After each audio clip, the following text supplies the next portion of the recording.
next year and in years to come. You will be the voices of reason in your classes. You will be the independent thinkers in the workplace. You will be the innovators of tomorrow. All of this because of your Quaker educational roots. Never forget this. As you sit back this afternoon and listen to the speakers share stories about your classrooms, remember your time with us. Remember the good times, remember the bad times, remember the laughter, and remember the tears. Remember every memory you've had while you've been part of our community. These are the memories that have shaped you and will continue to shape you well beyond your time at 1537 Laskin Road. Your job today, if you choose to accept it, is to have an amazing day. You all deserve this as you have put in the time, effort, blood, sweat, and tears to receive your degree today. We congratulate each of you. Now, I'd like to introduce this year's Valedictorian, Sophie.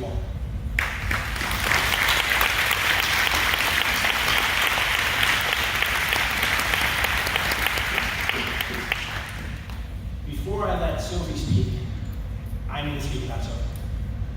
As the new head of school this academic year, Sophie was one of the first students I met upon arriving with friends this past summer. She was kind enough to give me the lay of the land and share her past student leadership history.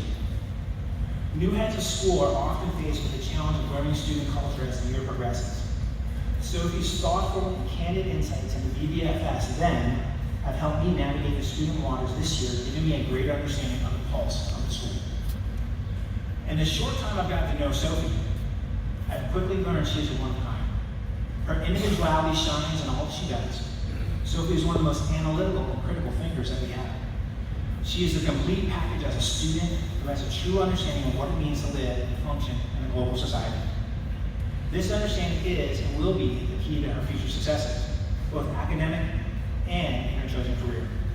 Sophie is the rare student at an early age who sees the world from a 360-degree viewpoint. I now give you Virginia Beach Strike School's Valedictorian, Sophie Walton.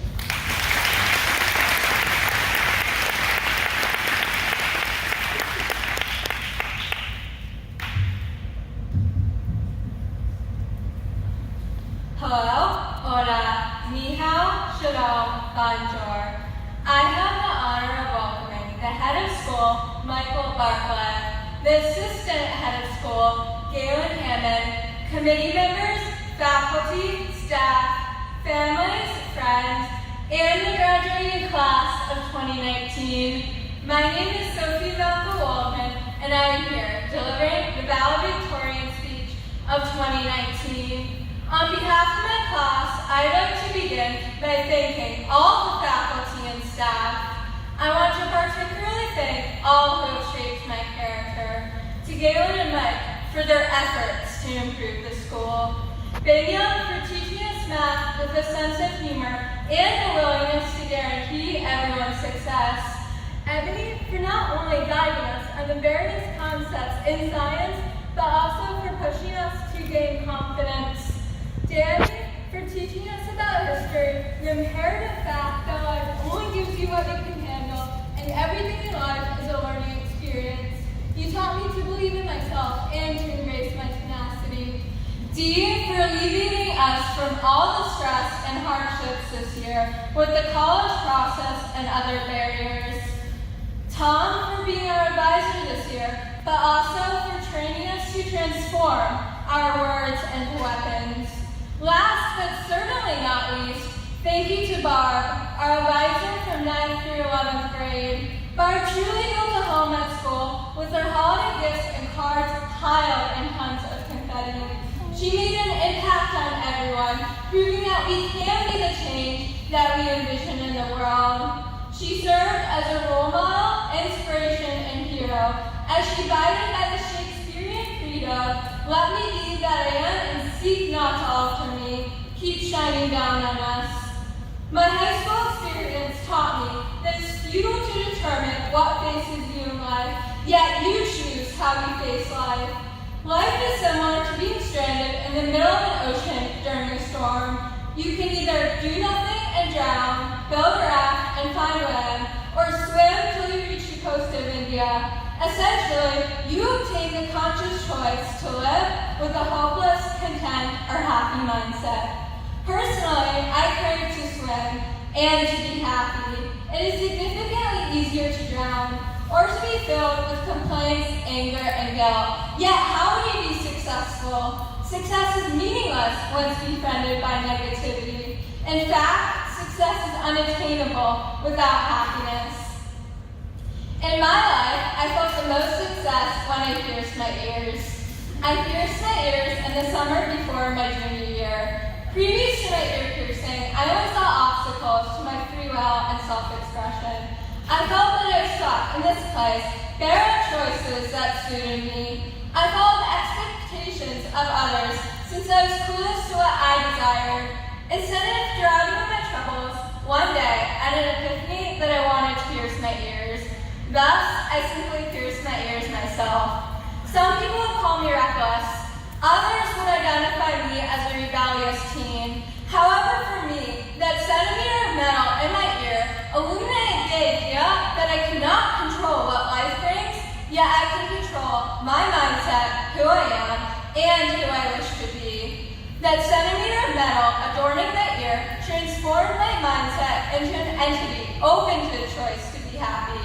Once I chose to be happy, I morphed into my true self. I began to listen to the thoughts composing in my mind. I began to embrace the sounds and melodies. I began to live by the path that was calling for me.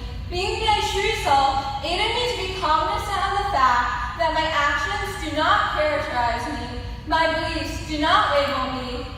My humanity does not represent me, and others do not determine who I am, but I am the only being that can define myself. This dogma has guided me to grasp the imperative fact that DNA does not determine relationships, grades are not a measure of wit, weight is not a measure of beauty, and numbers are nugatory. Due to this creed, I'm gifted with style, strength, and stamina. Stamina has led me beyond happiness to holiness. Happiness allowed me to be myself, but holiness allowed me to be comfortable as myself. When I lived in Israel, I was told that I should find holiness in prayer and religious sites. Yet in Israel, I felt the most holy when I pierced my ears, cut my hair, shaved my head, and went on long walks with music pouring into my ears. Holiness is when you postulate that everything will be okay due to an internal audacity that is a warrior against futility and affliction.